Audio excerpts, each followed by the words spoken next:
se llama Dios no nos trajo hasta aquí para volver atrás. Amén. ¿A cuántos ha traído el Señor? Y muchas veces queremos retroceder, pero no. Siempre tenemos que seguir firmes hacia adelante, ¿verdad? Entonces de eso se trata un poco esta canción que se encuentra en la palabra de Dios. Vamos a estar cantando.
Pueden sentarse, por favor.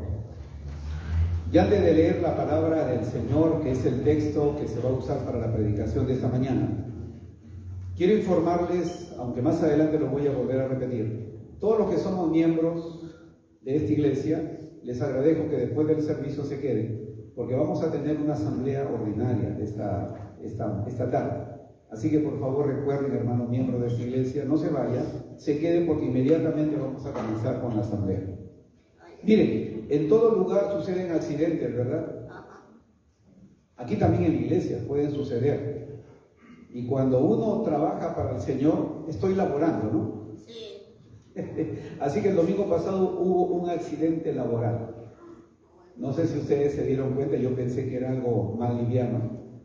Gracias a Dios, mi hermana Nelly está aquí, me alegra verte, Nelly. Salió intacta. Pero quiero decirle, hermano, para que oren por este servidor, porque lo que yo pensé que solamente era una contracción muscular, los que saben de todo eso me han dicho que es un desgarre, por eso es que estoy sufriendo las implicaciones. Yo no hice caso, seguí con mi vida ministerial hasta el día viernes, que llamé por muchas molestias y me dijeron, eso es un desgarre, no es una contracción. Así que puede ser liviano, mediano o grave.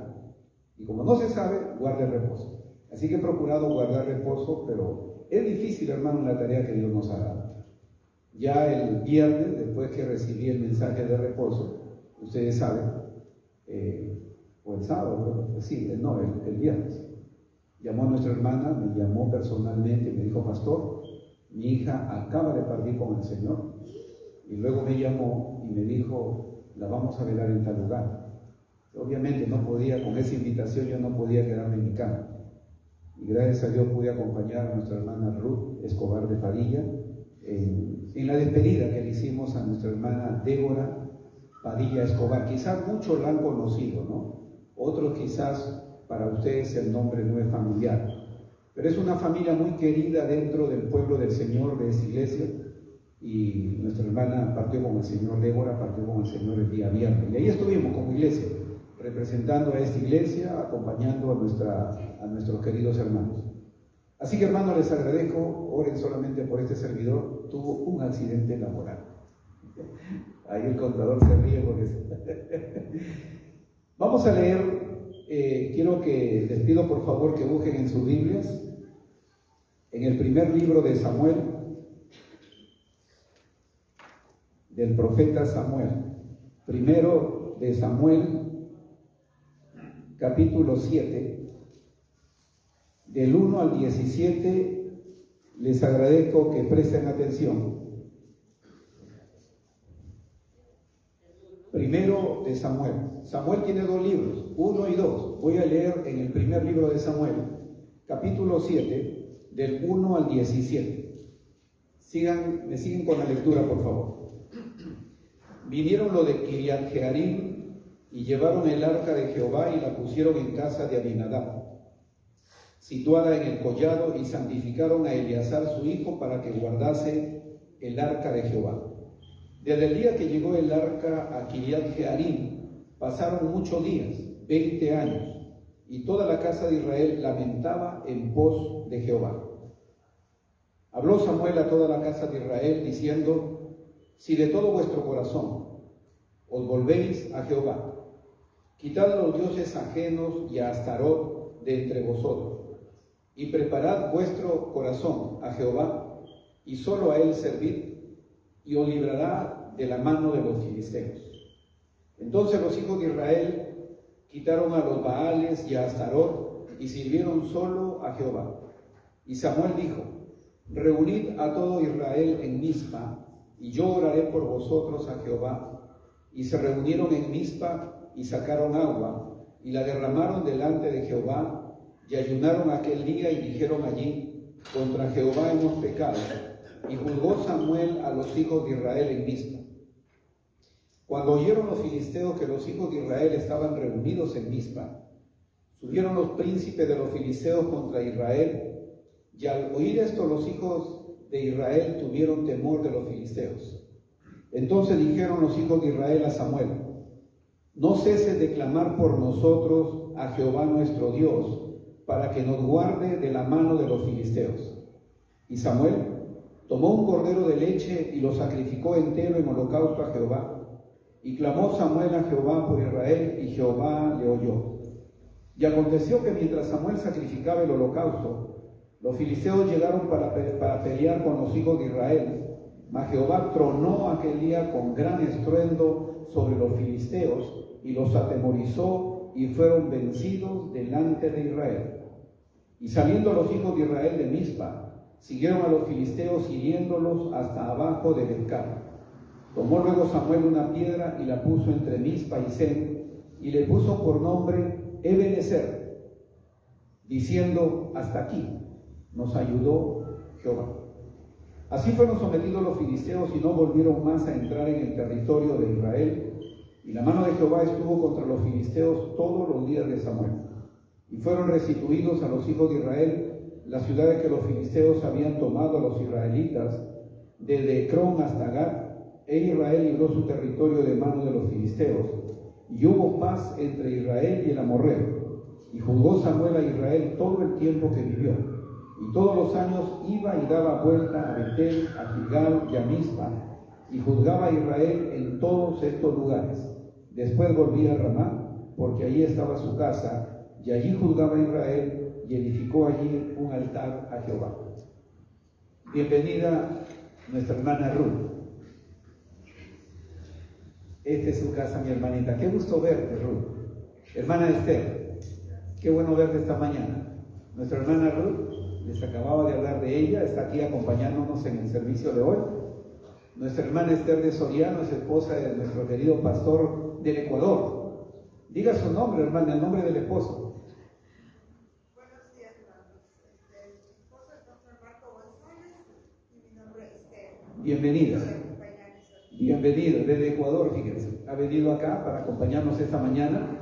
Tanto el pastor Marco como nuestra hermana Esther son los conferencistas en la asamblea que vamos a tener en enero del 24 al 27 en Piura.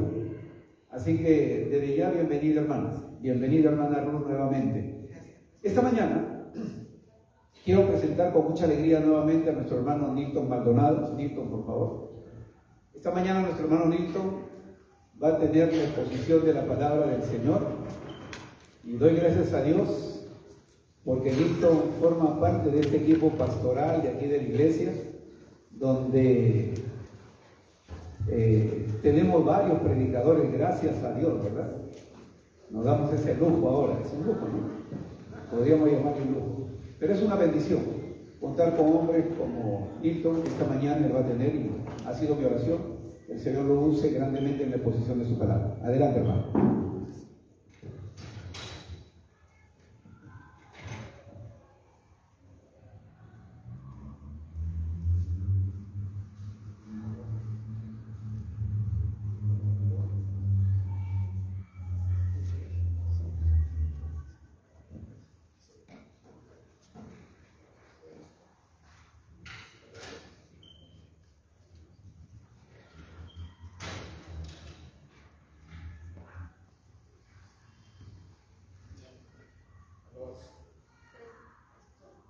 ¿Aló? Sí.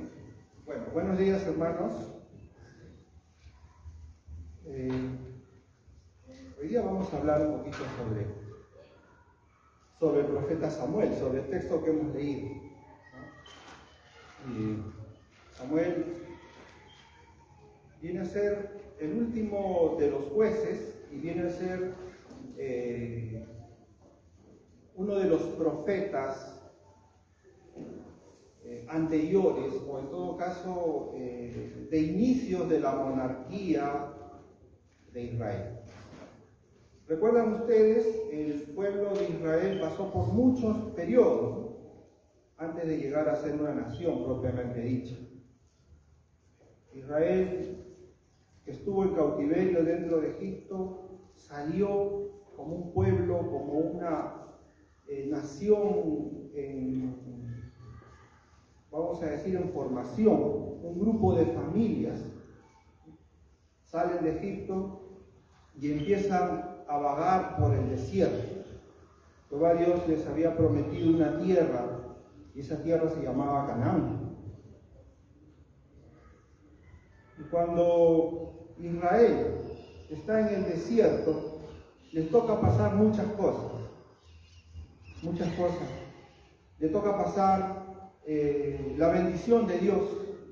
Dios como los iba cuidando día a día, ¿no? Los iba alimentando, pero también los iba sosteniendo física, mental y materialmente, ¿no? Mira, que los de Israel, sus zapatos no se gastaban, no sé. Dice la palabra de Dios que sus vestidos no se gastaban, ¿no? Tanto tiempo en el desierto. Hoy en día tú sacas un polo, un pantalón, no sé, lo pones al tendedero y con el sol que sale en estos tiempos a más de 30, si encuentras tu polo con el mismo color es un milagro, ¿no? Hoy en día el sol es tan fuerte que los tendederos tienen que ser cambiados constantemente, porque a menos de que usen un tendedero con algún tipo de hilo o cordón, ¿no?, que sea resistente. Pero Dios así asistió al pueblo de Israel. Y entonces cuando toca entrar a Canaán, Israel ya no contaba con Moisés, contaba con Josué. Y Josué encabeza esta toma de Canaán. Entran a Canaán. Fíjense el dato curioso, ¿no? Israel no es una nación, ¿ya? Es un pueblo, son un grupo de familias, de tribus en formación. Como tal, todo lo que ellos tenían, pues es todo lo que tienen las personas cuando están migrando de un lugar a otro. Para empezar, no tenían un ejército, pero sabían que era ser un soldado, porque ellos habían vivido en Egipto, el mayor imperio que existía en el tiempo. Conocían las armas. Y les tocaba enfrentar Canaán, les tocaba tomar Canaán. Lo difícil que es ir a una guerra sin estar preparado, pero Dios aún ahí los acompañó. Y toman Canaán. Y toman Canaán pues con formas y maneras milagrosas, ¿no? Dan vuelta a Canaán. Y los muros caen y ellos ingresan, ¿no? Y entonces ahí se inicia pues otro periodo, ¿no? Un periodo donde Israel ya no es una nación o un pueblo que va de lugar en lugar, sino que se estaciona. Y entonces las familias empiezan a tomar posesión como fueron repartidas, ¿no? Y estando ahí, el pueblo de Israel en formación empieza también a tener problemas, porque fíjense que, para empezar, a pesar de que los unía una fe, los unía quizás el parentesco familiar, con el tiempo ellos fueron desarrollando muchas costumbres y muchos hábitos que no eran propios, que ellos los traían desde Egipto, y también los iban asimilando de las culturas y de las naciones que estaban a su alrededor. Fíjense que salen de Egipto con lo que tienen y se van a encontrar con otra nación tan poderosa como Egipto, ¿no? Que es la tierra, o que son los filisteos. Una nación que la historia nos cuenta que viene de Grecia. No más se sabe de ellos, pero aparecen, son la gente de los mares, y se vuelven tan fuertes como Egipto. Incluso llegan a vencer a Egipto en ciertas ocasiones de su historia. Qué terror, ¿no? Salir de ser esclavos para luego enfrentarse a otras personas y a otras naciones tan esclavizantes como de donde salieron, y sin un poder militar.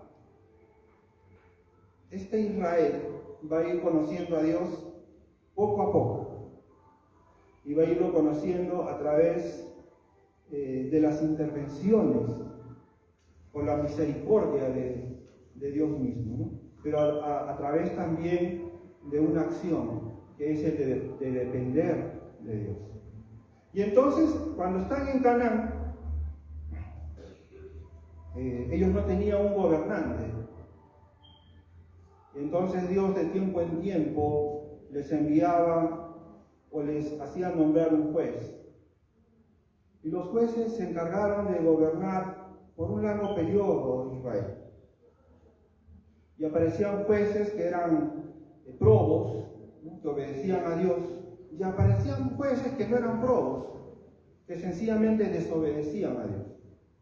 En ese periodo de jueces, nosotros vamos a conocer, por ejemplo, a Sansón, ¿no? Ese juez tan fuerte y tan poderoso, pero tan débil también, ¿no? Y su talón de Aquiles eran las filisteas. Parece caricaturesco, ¿no? Pero hoy en día también pueden haber personas así, ¿no? De apariencia muy fuerte, pero con un talón de Aquiles. Y apareció también una juez que se llamaba Débora, ¿no? periodo muy interesante, donde aparecen gobernantes y gobernantes, ¿no? Vamos a ponerlo así. Jueces y jueces. Pero Dios estaba ahí acompañando. El último de los jueces es Samuel. Y Samuel tiene un aparecer muy interesante, particular, ¿no? Samuel viene a ser el primer hijo de una mujer que no podía tener hijos. Su madre se llamaba Ana, su padre Elcana. Elcana tenía 2 mujeres, la otra era Penina. Con Penina tenía como 5 o 6 hijos. Y cada vez que tenían una fiesta, una reunión donde ellos llevaban un sacrificio a Dios que era anual, Penina se encargaba de burlarse de Ana porque Ana no tenía hijos. Y entonces Ana, en su tristeza, ora a Dios y le pide: Señor, permíteme tú tener un hijo. Y si tú me lo das, yo lo voy a consagrar, te lo voy a entregar a ti. Y entonces Dios oye esa oración, dice la palabra. Y entonces Ana llega a tener un hijo, y ese hijo es Samuel. Y entonces, como ella había ofrecido ese hijo a Dios, Ana lo entrega al templo. En ese tiempo todavía no había templo, era un tabernáculo, pero lo entrega a los oficios del tabernáculo. Había un juez, un sacerdote que se llamaba Elí. Y Elí tenía 2 hijos, uno se llamaba Ofni y el otro se llamaba Fines. Y esos hijos eran los que se encargaban de todo el cuidado del templo, del tabernáculo y de las atenciones que se necesitaban. Y Elí pues se encargaba de hacer el oficio del sumo sacerdote, ¿no? Y entonces, de pequeño, Samuel fue puesto en el tabernáculo, dentro del área del tabernáculo, para los cuidados que se necesitaban. Y desde pequeño él aprendió los oficios de ser un sacerdote. Además está decir que Samuel pertenecía a una familia levita. Solamente a los levitas se les permitía estar en esos oficios. Sin embargo, la Biblia nos cuenta que Elí y sus hijos no obedecían la voluntad de Dios. Especialmente los hijos, Ofni y Fines, eran personas que no brindaban atención y no brindaban obediencia a Dios, ¿no? Hacían lo que les parecía, es más, hasta como que hacían cosas que no se les había permitido. Tomaban decisiones propias y habían contaminado todo lo que era el servicio dentro del tabernáculo. Sacaban mucho provecho de ellos. Y Dios estaba muy fastidiado, enojado con ellos, y había declarado ya juicio para ellos. A Elí en 2 ocasiones se le dijo de que había llegado la hora, el final de su periodo. Y en cierta ocasión, cuando Samuel estaba dentro del tabernáculo descansando, escuchó una voz. Y Samuel salió y dijo: ¿me estás llamando?, le dijo Elí. No, y Elí le dijo: vuelve a acostarte, que no te estoy llamando. 3 veces escuchó esa voz. Y Elí entendió de que quien le estaba llamando a Samuel era Dios. Entonces Elí le dijo a Samuel: la próxima vez que vuelvas a escuchar una voz que te llame, tú responde: dime, que yo escucho. Y entonces, la próxima vez que escuchó Samuel esa voz, dijo como Elí se lo había dicho. Y ahí Dios le dice a Samuel que Samuel habría de ocupar después el lugar de Elí. Y que Dios iba a juzgar a la casa de Elí, a Elí y a sus hijos, A Elí por ser cómplice, por no haber corregido a sus hijos, y a sus hijos por ser malvados, por haber corrompido la casa de Dios. Y entonces nosotros vemos a un pueblo en formación, pero también un pueblo que sufre y que tiene hábitos, que tiene costumbres, ¿no?, que tiene vicios. Y entonces, en cierta ocasión, como era ya constante, recuerden que Israel es un pueblo que va tomando tierra, se va haciendo de posesiones, se va formando como nación y tiene que luchar con otras naciones. Y el gran enemigo son los filisteos en ese momento. Bueno, tenían otros enemigos también, ¿no? Están los edomitas, los amorreos, pero los más fuertes eran los filisteos. Era una nación poderosa, militarmente muy bien preparada. Y ellos, para defender sus fronteras, tenían que pelear constantemente. Y en cierta ocasión tuvieron que enfrentar nuevamente a los filisteos. Y el pueblo de Israel, con todo lo que tenía, fue a enfrentarse. Y perdió. Como otras veces había perdido. Pero nuevamente se recuperaba otras veces y volvía a vencer. Ese era un círculo vicioso. Pero esta vez la pérdida no tenía precedentes. Israel se enfrenta a los filisteos, pierde, y sus generales retroceden y dicen: vamos a vencer. Vayamos, cojamos el arca, llevámoslo al frente y ataquemos, y Dios nos dará la victoria.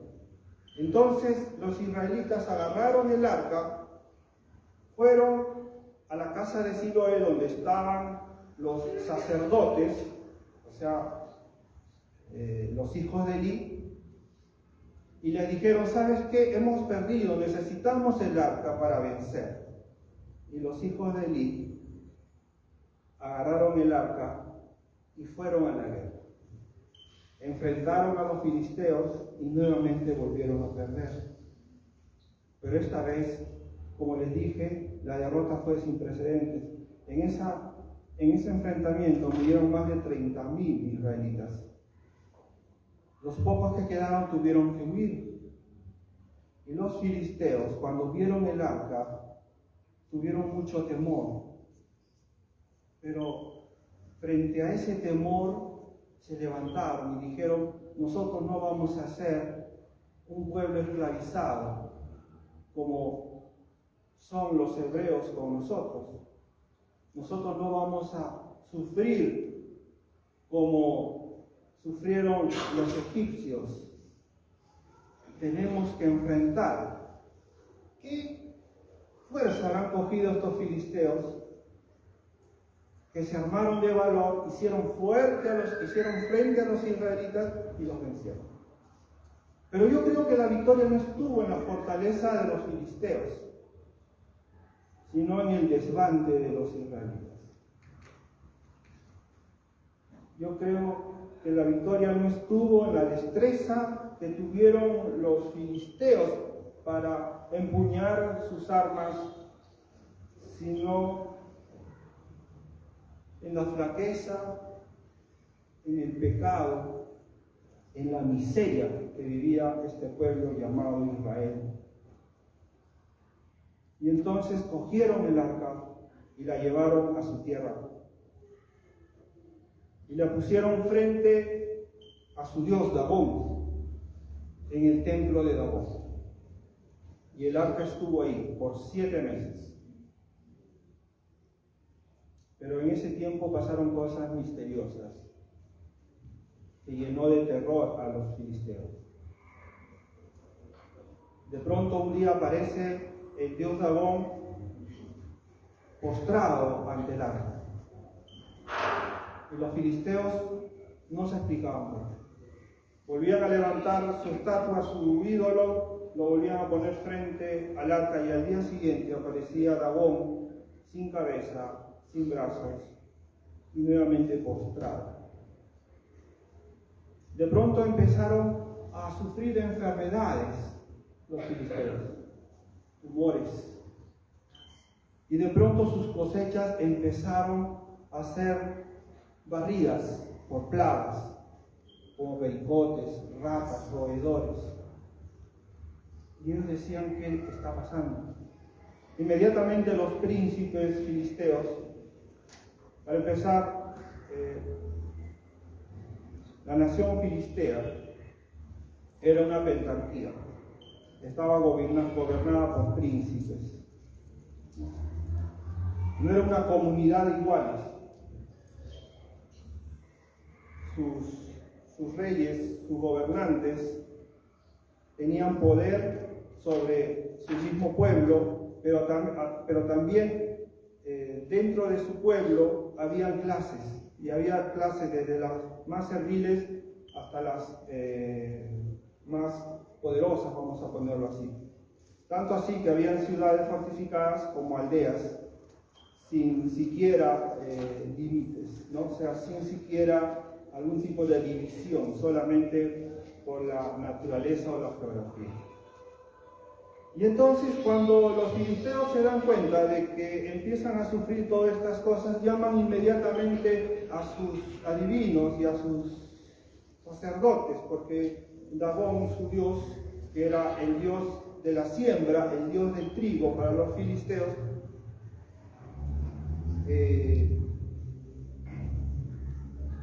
los sacerdotes empiezan a preguntarse qué está pasando, ¿no? Y entonces le dicen a los príncipes, ¿saben qué? Es por el arca. Haremos esto. Y entonces los hechiceros, adivinos y sacerdotes le dicen a los príncipes, ¿saben qué? Ustedes tienen que devolver el arca. El arca está ocasionando estos problemas. Y les indican qué es lo que tienen que hacer. Construyen una carreta, traen 2 vacas, ponen el arca ahí, les dicen, van a devolver el arca, pero tienen que pagar un precio por haber tomado ese arca. No lo pueden devolver tan gratuitamente. Ustedes han entrado en un conflicto, ustedes han violentado la ley que gobierna a los dioses. Y entonces ustedes, como consecuencia, tienen que brindar una reparación. Y entonces él le dice, ustedes van a brindar o van a ofrecer por príncipe, por pueblo que gobierna. Por la enfermedad que tienen ustedes, van a hacer una figura de oro por cada príncipe y se la van a entregar en una caja. Y por las cosechas devastadas, van a hacer otra figura, y va a ser la figura del roedor.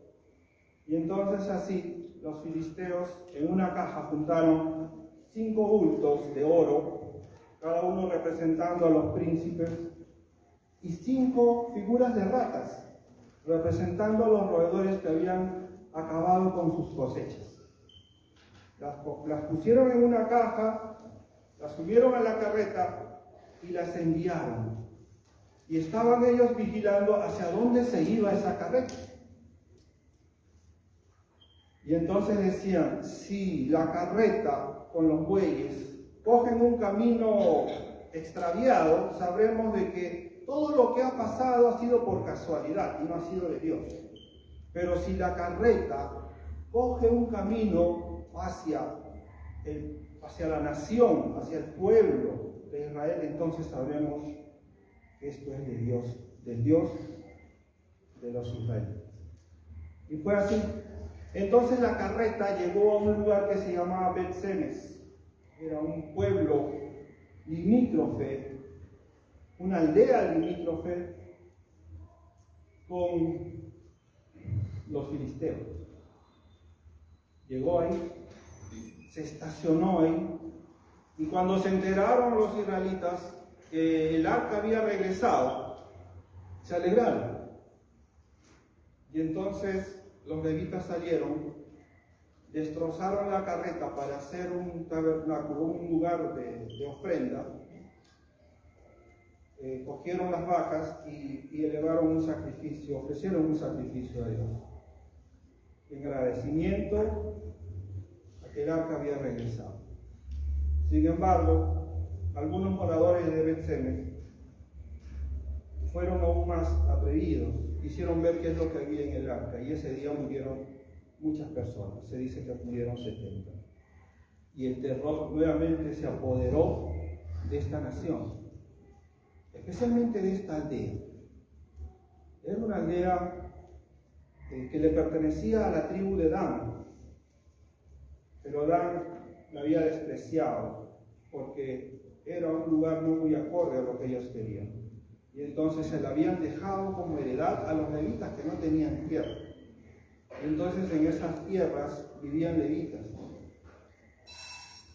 Pero como había levitas incluso ahí que no sabían bien las leyes de Dios, porque la ley de Dios dice que uno no debe de acercarse al arca, y era muy estricto. ¿Cómo se pudieron atrever a acercarse y querer ver lo que había dentro? En ese instante Dios se manifestó y acabó con aquellos que se acercaron. Murieron y el terror se apoderó de esta aldea. Y entonces no sabían qué hacer, ya no querían el arca los filisteos, y los mismos levitas no sabían qué hacer, aterrados. Inmediatamente aparecen otros personajes, ¿no? Es en esa circunstancia en que se lee este capítulo 17, el capítulo que hemos leído nosotros. Y los habitantes de Kiriat Yarim fueron a recoger el arca. El arca siempre había estado en un lugar llamado Siloé. Siloé era un espacio que estaba ubicado dentro de la heredad de Benjamín.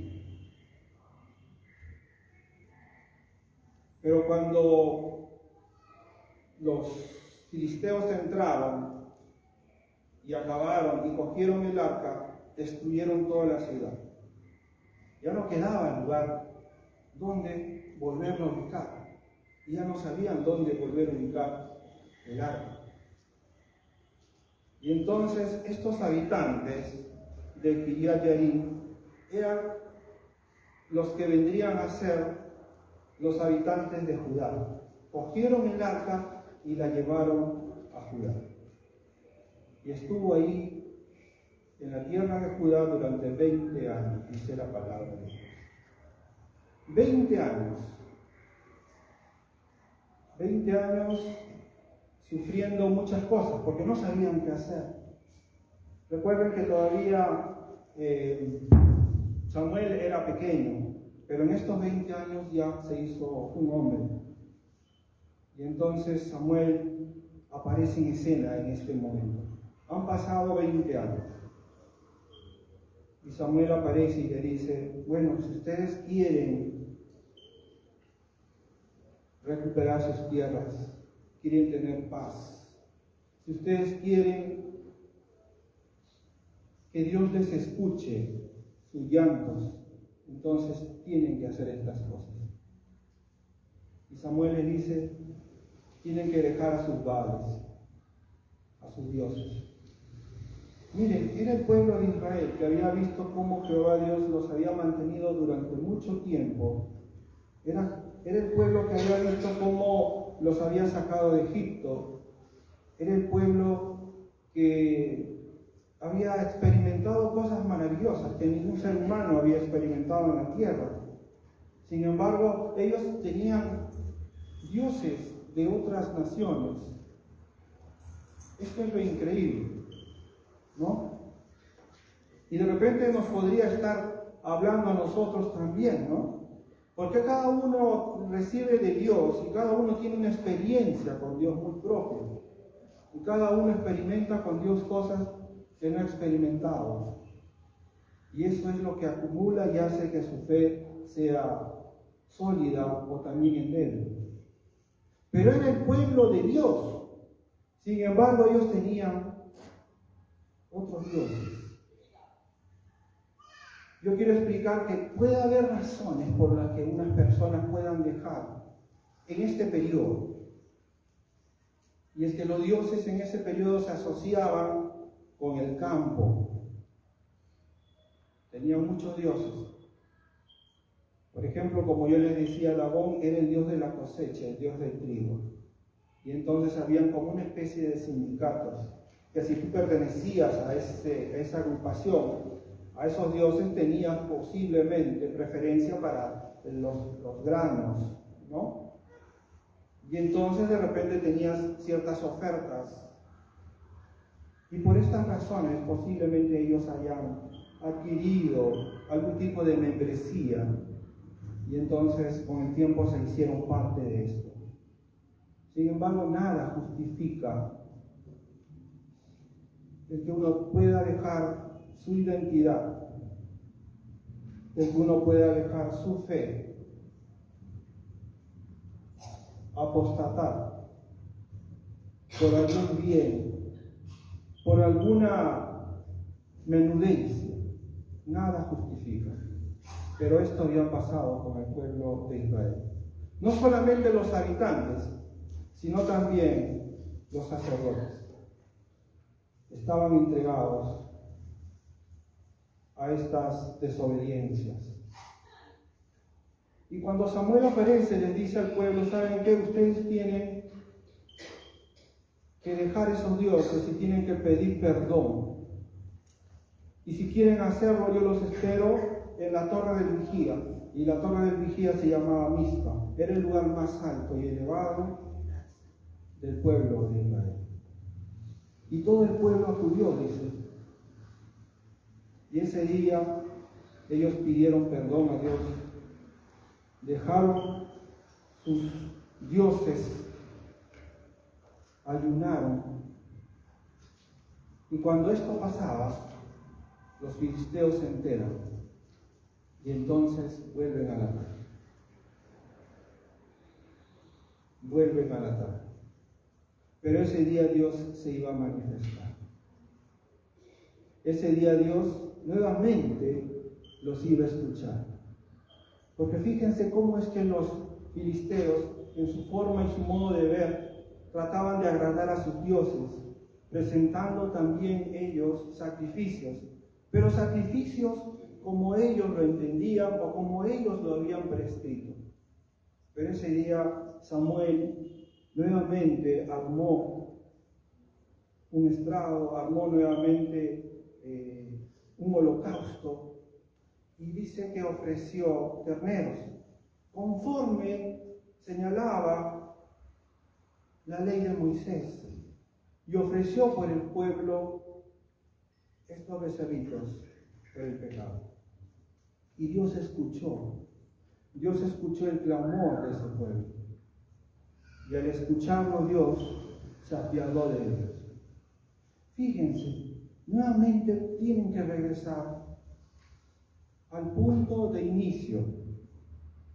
Estaban en el lugar de vigía llamado Mizpa, a poca distancia del lugar donde ellos en la primera ocasión habían perdido todo.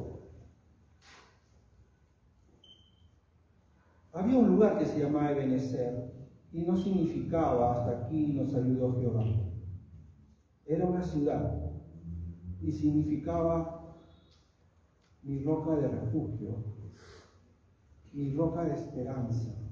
Y realmente era una roca, realmente era una roca. Pero este día, cuando Jehová se acuerda del pueblo de Israel, porque el pueblo de Israel se arrepiente de sus pecados y clama a Dios, este día nuevamente Samuel va a recordarles de Ebenezer. De Ebenezer, del lugar donde ellos perdieron todo, el lugar donde más de 30,000 soldados murieron, el lugar donde el arca se perdió y toda su identidad. Y toda la gloria de Israel se fue, y sus pueblos, y sus territorios, y sus cosechas, y sus familias, porque perdieron todo. Y ese día Samuel les va a hacer recordar con una piedra pequeña. Porque después de que Samuel clamara a Dios, Dios nos ayuda y vence y recupera todo lo que habían perdido. Y dice la palabra de Dios que Samuel levanta una piedra y entonces nuevamente vuelve a llamar Ebenezer, porque esa era la roca de Jehová. Y esto es muy interesante para mí, porque este pueblo no tenía ejército, no tenía armas, estaba diezmado totalmente. Y yo quiero leerles un texto que me parece fantástico. El Salmo 144:1 dice: bendito sea el Señor, mi roca, que adiestra mis manos para la guerra, mis dedos para la batalla. Estos israelitas se defendieron con sus manos y con las rocas que encontraron en el camino, contra un ejército altamente adiestrado, un ejército que manejaba muy bien el bronce, el hierro, tenían lanzas y flechas. Y posiblemente disminuido también. Israel ya no contaba con la cantidad de hombres, pero Jehová Dios nos ayudó y vencieron.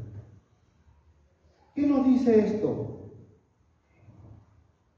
Nos dice que para conseguir algo hay que tener determinación, hay que creer que se puede lograr. Pero no hay que creer solamente en uno, sino que hay que creer en aquel que nos manda a creer, que es Dios mismo. Hay que tener fe. Hay que tener fe en Dios. Este pueblo estaba totalmente abandonado, había dejado la ley de Dios y se había vuelto al mundo, como se dice. Y sus prácticas estaban muy alejadas de las prácticas que el Señor demanda de cada uno de ellos. Sin embargo, cuando llegó el momento y la oportunidad, escucharon a Samuel, escucharon la palabra de Dios y nuevamente volvieron. Y la vida es así a veces. A veces estamos con Dios cuando todo nos va bien y de pronto cuando nos va mejor nos abandonamos. Y entonces cuando estamos en lo más bajo de nuestra vida recién nos recordamos de Él. ¿Y qué hacer ahí? Tenemos que volver siempre, en las buenas y en las malas. Pero sobre todo tenemos que tener determinación. Determinación para esta vez no flaquear y no volver a caer en esos caminos que nos alejan de Dios. El 1 de septiembre de 1939 se inicia una etapa en la historia mundial que todo el mundo conoce, que es la Segunda Guerra Mundial. Alemania invade Polonia y se inicia un periodo que duraría 4 años. 2 días después, Inglaterra y Francia le declaran la guerra a Alemania. En menos de 6 meses Alemania ha invadido 9 países de Europa. Se había aliado con Rusia, con Japón y con otros países más. Alemania había hecho retroceder las fuerzas, los soldados que había enviado a Gran Bretaña para defender Francia, Bélgica y algunos países que todavía manifestaban resistencia. Pero había fracasado Inglaterra en sus intentos de poder todavía hacerle resistencia a esta poderosa nación de Hitler. Y el 10 de mayo de 1940, el primer ministro británico, Neville Chamberlain, renuncia Renuncia porque había fracasado en sus intentos de tener paz o de mantener a distancia al hermano. Asume un personaje igual de criticado, igual de vamos a decir, extraño, ajeno, un personaje medio oscuro, vamos a ponerlo así, que no era tan querido en Gran Bretaña. Era Winston Churchill. Churchill había sido ministro de guerra de Never Chamber y había conseguido alguno que otro triunfo, pero también había sido observado dentro de la Cámara de los Lores. Pero ese día él asume, con un ejército diezmado y con sus fuerzas, porque él había enviado, en Gran Bretaña había enviado soldados para que frenen la invasión alemana, porque era la única forma de poder contener el avance alemán, porque si tomaban el último bastión, que era Francia, pues ellos ya saltaban el charco y se adueñaban de la isla británica. Y el 10 de mayo, cuando asume como primer ministro Winston Churchill, frente a la Cámara de los Lores, él va a tener un discurso emocionante. Sin embargo, lo que le esperaba era aún más trágico, porque tenía a más de 300.000 soldados arrinconados en el puerto de Dunkerque. Era un puerto cercano a la isla británica, donde estaban juntos soldados británicos, la resistencia francesa, algunos soldados belgas y muchos soldados canadienses que habían ido a defender, pero habían sido derrotados y se habían refugiado en este puerto. Y día a día luchaban por su vida ante los ataques del ejército alemán. Y Churchill va a crear una operación que se va a llamar la Operación Dínamo, que era rescatar, porque ese era su ejército. Y no había forma de hacerle frente a esta nación invasora, sino es que rescatando lo que tenía. Sin eso no hubiera ni podría hacerle frente. Y entonces, 15 días después, se inicia una operación en donde cientos de embarcaciones van a llegar a ese puerto y van a tratar de rescatar. Una semana después se logró el objetivo. Y los más de 330.000 soldados fueron rescatados. Se llamó el milagro de Dunkerque. Y ese día Churchill se para frente a la Cámara de los Lores y les dice: no nos vamos a rendir. Lucharemos en Francia, lucharemos en los aires, en los mares, lucharemos en las colinas, lucharemos en los pueblos, en las calles, lucharemos. Y de eso se trata. Se trata de luchar, de tener determinación para cambiar el rumbo de la historia, de nuestra historia. Ese mensaje, pero también esa acción acompañada, creo que inició el cambio de la historia y el inicio de una victoria frente a una situación adversa. El pueblo de Israel tenía que luchar con lo que tenía. No tenía armas, tenía sus manos. Y tenía que creer que iba a vencer. Porque quien lo enviaba no era Samuel, era su Dios. Su Dios que le había entregado esa tierra una tierra la cual ellos tenían que defender, porque Dios se los había entregado. Y nosotros, creo yo, que tenemos que tener eso. Porque la fe no se puede acompañar sin ninguna acción. Y la fe no se puede acompañar con acciones a medias.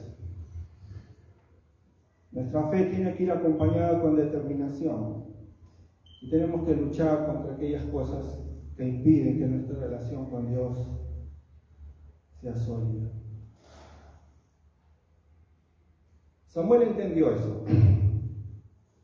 Israel entendió eso. Churchill entendió eso. La historia nos enseña de que hay momentos donde debemos de tener coraje, valentía. Y la historia también nos enseña que muchas veces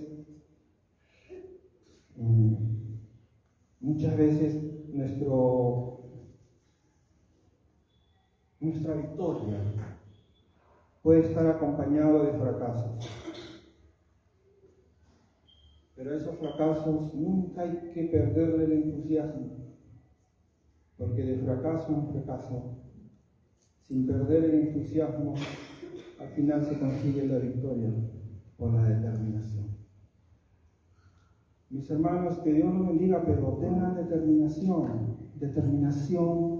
para hacer las cosas de Dios, determinación para cambiar la vida de uno mismo, la vida de los demás. Determinación es lo que a veces nos hace falta. Vamos a orar. Vamos a pedirle a Dios que nos ayude esta semana y los días que vienen. Padre Dios, gracias por este día, gracias por la bendición que tenemos todos los días, Padre, de poder acercarnos aquí, de conocer un poco más de la Biblia. Y Padre Santo, te pedimos que nos pidas, que nos ayudes, que nos ayudes y que nos perdones, Señor. Que nos perdones de nuestros pecados, que nos perdones de nuestras flaquezas, nuestras debilidades. Cada uno de nosotros cargamos y tenemos dioses, cosas que no abandonamos. Pero hoy queremos pedirte, Padre, que nos ayudes a dejarlos. Aleja de nosotros eso, Padre Santo. Y ayúdanos a poder ser fuertes día a día, conforme a tu misericordia, Padre Santo. Gracias, Señor, por las bendiciones que siempre nos das, Padre Santo. Y gracias por este día también. Y encomendamos nuestro tiempo a ti, en el nombre de Jesús. Amén. Amén, hermanos. Vamos a ponernos de pie para terminar este tiempo de adoración.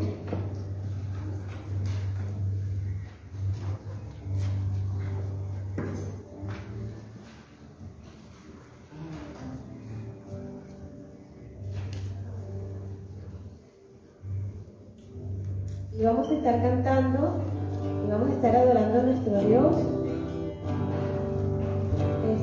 Cantando este himno, el himno número 215, su yugo es fácil.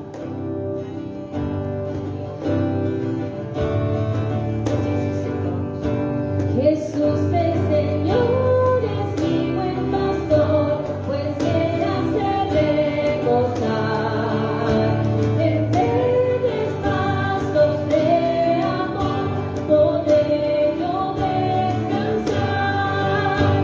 Su yugo es fácil, su carga también. Dios gracias da, me ayudará. Seguridad será el más bien. Jesús que eterno bien.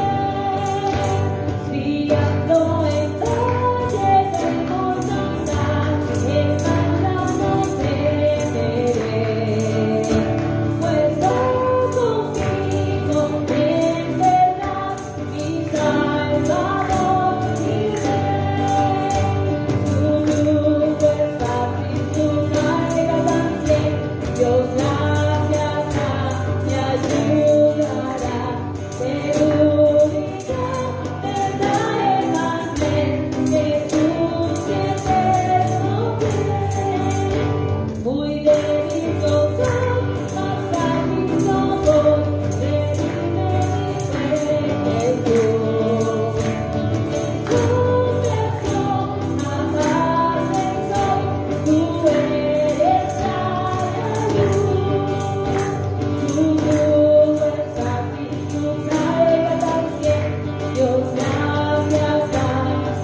qué lindo es saber que el Señor, que aunque la carga puede ser difícil, tendremos que confiar en Él, porque la palabra dice que su yugo es fácil si nosotros entregamos nuestras cargas ante nuestro Padre Celestial. Amén. Pueden tomar asiento. Hermanos diáconos, este es el tiempo para continuar adorando a nuestro Dios con nuestros diezmos y ofrendas. Vamos ahora, hermana Semil, por favor. Tenga la amabilidad de orar por lo que significa este tiempo. Oremos, hermano. Padre Celestial, gracias te damos, Señor, porque te dignas de mirarnos, porque nos has librado, Señor, de la muerte, libraste nuestra alma, Señor, de la muerte. Te damos gracias, Señor, por nuestras vidas. Te damos gracias por tu palabra, Señor, que ha sido expuesta, porque nos nutre, porque nos redarguye, Señor. Y ahora, Padre Santo, también te damos las gracias por la vida de nuestro pastor. Te pedimos, Señor, para que tú obres en su vida, en su salud, para que pueda, Señor, seguir adelante. Confiamos en ti, Señor, porque tú eres nuestro Padre y sabemos, Señor, que a través de toda la historia, Señor, de tu pueblo, vemos que tú estabas siempre, Señor, siendo su fortaleza, su pronto auxilio. Por eso, Señor, ahora también te pedimos por la salud de él, para que ores, Señor, en su vida, en su salud. Y sabemos que así será, Señor. Ahora, Padre Santo, queremos darte gracias también por nuestros trabajos, por nuestro sustento. Y te pedimos, Señor, que con un corazón alegre también, Señor, podamos ofrendar nuestros diezmos, nuestras ofrendas. Y bendiga, Señor, este dinero, Señor, para que ha de ser usado para el pueblo. En tu nombre, Señor, oramos. Amén. Amén.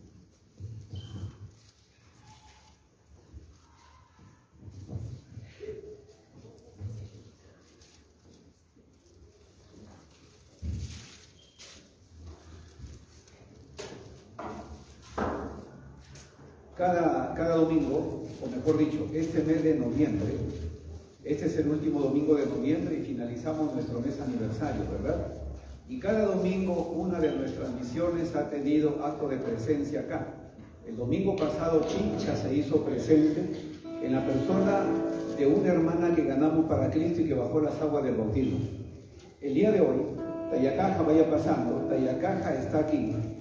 Tayacaja es una de nuestras obras misioneras y vamos a cantar nuestro himno lema.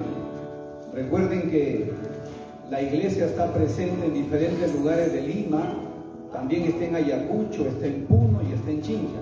Y seguiremos caminando el Perú y el mundo para llevar la palabra del Señor. Adelante, hermanos de Tayacaja.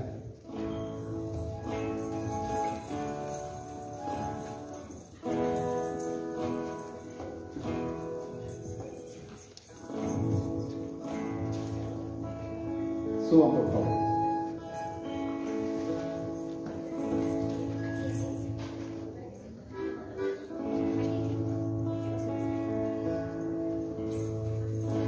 Mientras se va acomodando, quiero decirles, quiero informarles que hace una semana celebramos nuestro primer año en Chincha y estuvimos sábado y domingo allá en Chincha, hace una semana. Y este grupo, este punto misionero de nuestra iglesia, decidió hacer su primer viaje misionero y fueron 18 de Tayacaja que visitaron a sus hermanos en Chincha y nos gozamos allá, sábado y domingo, hermano, estuvimos allá una noche y 2 días. A ver, adelante, hermana Donalda, hermano Rubén. Tiziano, bueno, Tiziano es el próximo predicador allá de Tayacaja. Adelante, Tiziano.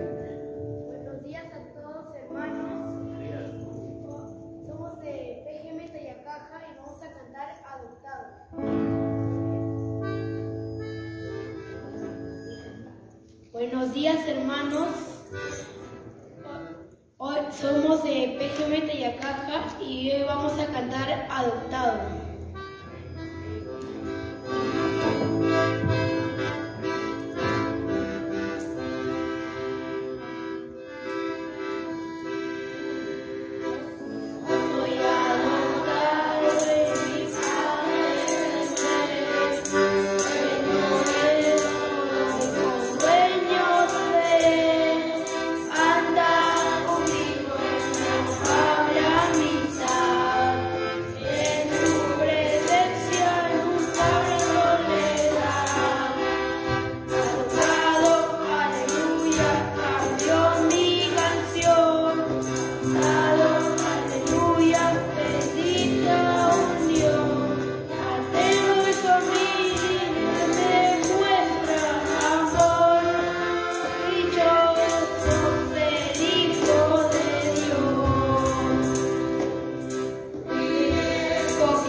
Brevemente, hermanos, ustedes como iglesia saben, y los que lo visitan esta mañana, una de las ruedas que tiene la obra misionera y evangelística precisamente son las ofrendas para la obra misionera. Y nuestra iglesia ha considerado ya desde hace algún tiempo que en este momento vamos a pasar por sus respectivos lugares. Le hemos pedido, si usted considera conveniente, que aporte 5 soles. Estos 5 soles tienen el propósito de seguir abriendo obra misionera en el país y, ¿por qué no?, pretender el mundo. Y estos 5 soles tienen un triple propósito. Un porcentaje se queda aquí en la iglesia para su obra misionera local. Un porcentaje debe ir a la asociación regional para su obra misionera regional.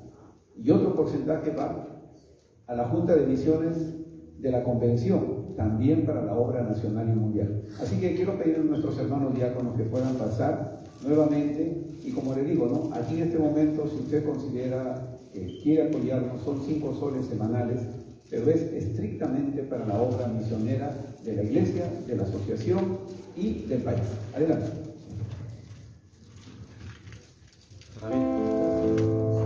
Y entre nosotros vamos a ponernos de pie y vamos a estar cantando y adorando a nuestro Dios con el Salmo 126.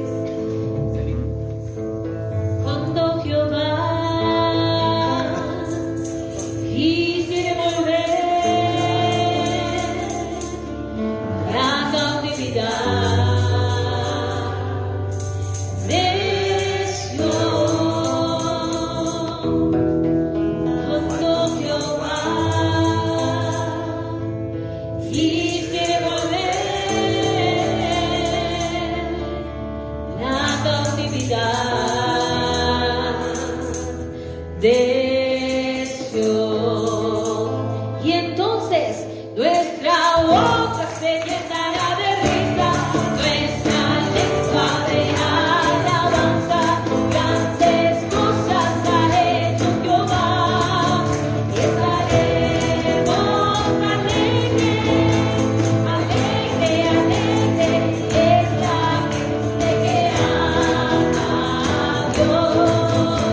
Alegre, alegre, es la gente que ama a Dios. No, yo le seguiré, y su gloria yo veré. Voy a confiar en Dios, pronto le veré. Alegre, alegre, es la gente que ama a Dios. Alegre, alegre, es la gente que ama a Dios. Todo le seguiré, y su gloria yo veré. Voy a confiar en Dios, pronto le veré. Alegre, alegre, es la gente que ama a Dios. Alegre, alegre, es la gente que ama a Dios. Cuando Jehová quisiere volver la cautividad de Sion, cuando Jehová quisiere volver la cautividad de Sion. Gracias damos a Dios por esta mañana.